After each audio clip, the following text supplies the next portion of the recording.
और इसमें हम देखते हैं कि ये जो पुलिस एजेंसीज हैं, चाहे ये दिल्ली पुलिस हो, चाहे ये एनआईए हो, चाहे एनफोर्समेंट डायरेक्टोरेट हो, ये सरकार के हाथ में बिल्कुल कठपुतली बन गए हैं। और सिर्फ कठपुतली ही नहीं, मतलब ये लोग, मुझे तो याद आता है जो 50 के दशक में, 1950 के दशक में जस्टिस ए.एन. मुल्ला ने इलाहाबाद हाईकोर्ट में बैठे हुए बोला कि यूपी की police is the largest organised criminal gang in this country.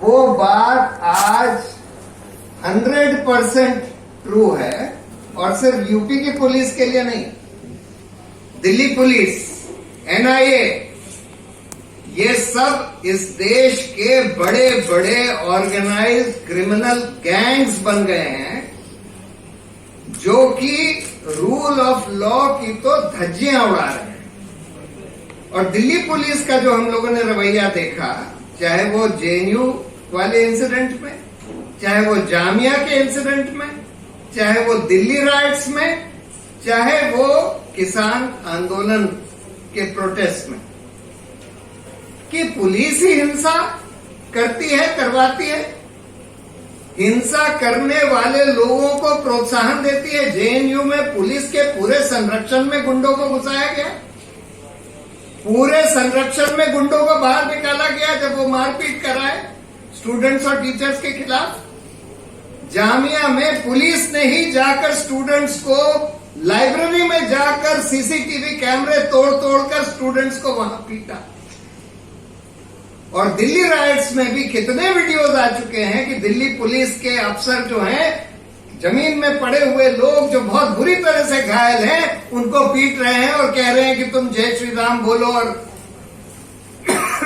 ये बोलो वो बोलो, और उनमें से एक लड़का मर भी गया।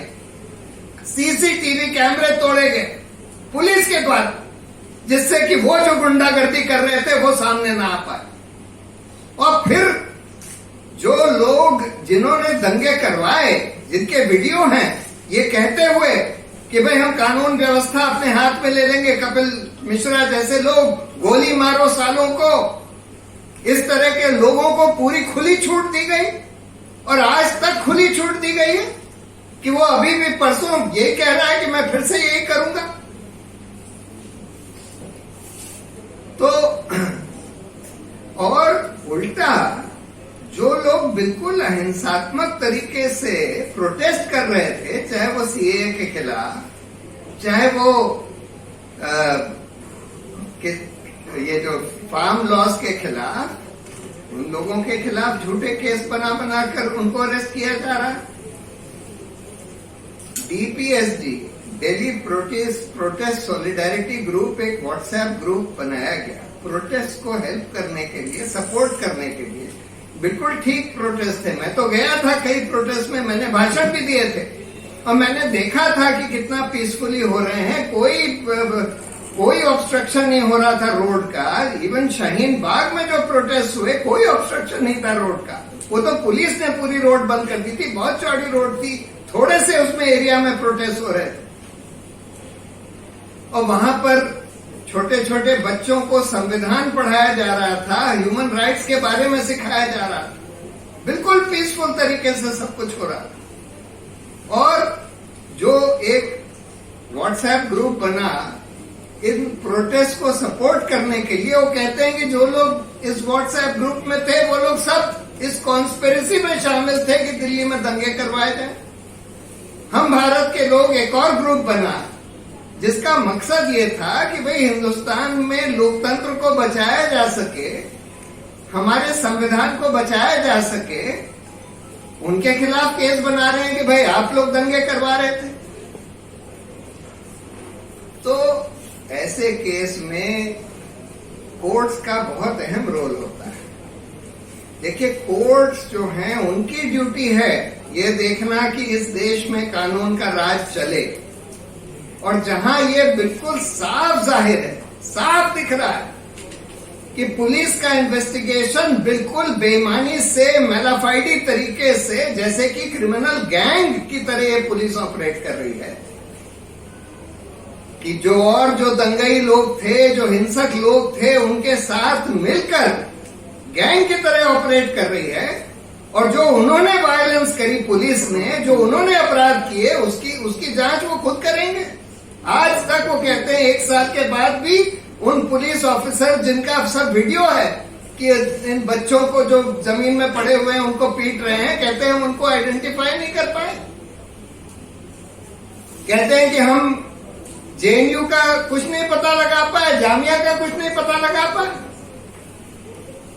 तो ऐसे सिचुएशन में कोर्ट्स की ड्यूटी ये थी कि इस इन्वेस्टिगेशन को दिल्ली पुलिस के हाथ से लेकर और एक स्वतंत्र एसआईटी को दे देना चाहिए था।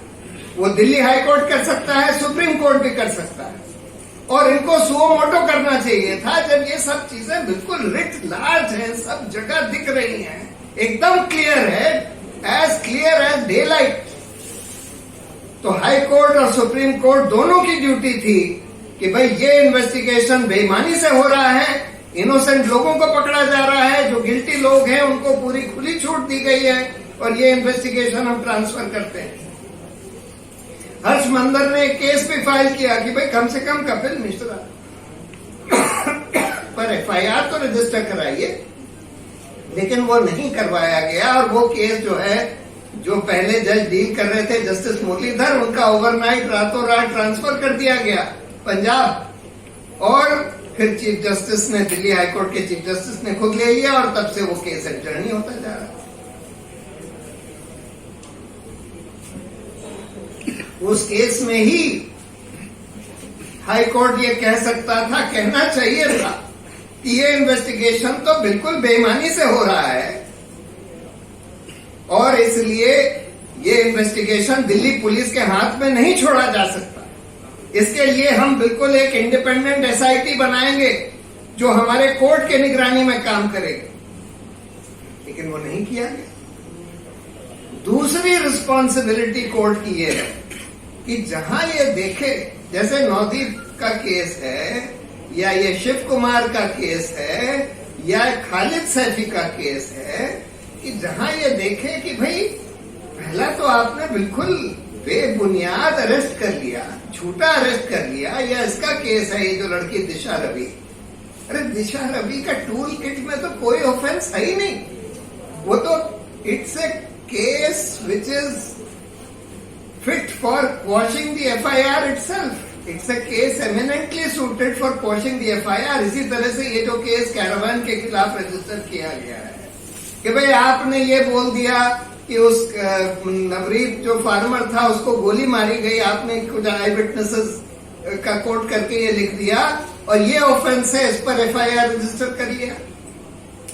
This case is also fit for quashing. इसमें कोई ऑफेंस नहीं है ये रिपोर्ट करना, और ये कहना कि ये सेडिशन है वगैरह वगैरह, तो बिल्कुल टेक्स्ट बुक क्लासिक केसेस हैं क्वॉशिंग के। और नॉर्मली जब कोर्ट ये देखता है, चाहे वो बेल की प्रोसीडिंग में देखे, चाहे वो डिस्चार्ज की प्रोसीडिंग में देखे, चाहे वो ट्रायल की प्रोसीडिंग में देखे, जब कोर्ट को ये दिख रहा है कि भाई ये केस झूठा बनाया गया है, मेलाफाइडी बनाया गया है, और इस जने को टॉर्चर किया गया है पुलिस कस्टडी में, तो कोर्ट की रिस्पॉन्सिबिलिटी है कि उन पुलिस ऑफिसर्स को ढूंढ के दंडित कर, आइडेंटिफाई करके दंडित कर। और ये जो पुलिस ऑफिसर जिन्होंने खालिद सैफी का टॉर्चर किया, या इसका नवदीप का टॉर्चर किया, या शिव कुमार का टॉर्चर किया, इनको तो लाइफ इम्प्रिजनमेंट होना चाहिए। और कोर्ट की ड्यूटी है कि इनको तुरंत आइडेंटिफाई करके, इनका तुरंत प्रोसिक्यूशन करा के, इनको सख्त से सख्त सजा देनी चाहिए। जब 4, 6, 10 लोग पुलिस ऑफिसर्स को ऐसे सजा मिलेगी, तब पुलिस का रवैया ये बदलेगा।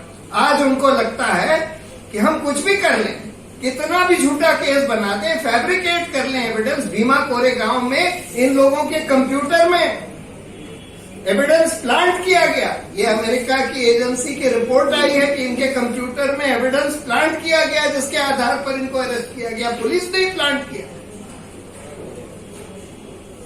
ऐसे केस में इन लोगों को आइडेंटिफाई करके इनका प्रोसिक्यूशन होना चाहिए। कुछ लोगों का होगा तब फिर ये बंद हो जाएगा, नहीं तो इनको लगता है कि हमारे लिए तो कोई रिस्क है ही नहीं, कुछ भी कर दो, झूठा केस बना दो, मार पिटाई कर दो, टॉर्चर कर लो, कुछ भी कर दो, हमें कुछ नहीं होगा। जब तक ये इम्प्यूनिटी की फीलिंग नहीं तोड़ी जाती, और उसको तोड़ने के लिए ये जरूरी है, और कोर्ट्स का राइट भी है, उनकी ड्यूटी भी है कि इस इम्प्यूनिटी को तोड़ें, और उसको तोड़ने के लिए इन ऑफिसर्स को आइडेंटिफाई करके इनको सख्त से सख्त सजा होनी चाहिए।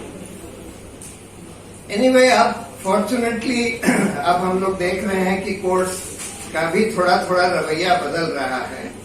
आज नवदीप कौर की बेल हुई, उस दिन दिशा रवि की बेल हुई। अब मुझे पूरा विश्वास है कि शिव कुमार की भी बेल हो जाएगी, लेकिन इसके आगे जाने की जरूरत है। इन पुलिस ऑफिसर्स को आइडेंटिफाई कर करके, ढूंढ के आइडेंटिफाई करके, एक को भी नहीं छोड़ना चाहिए।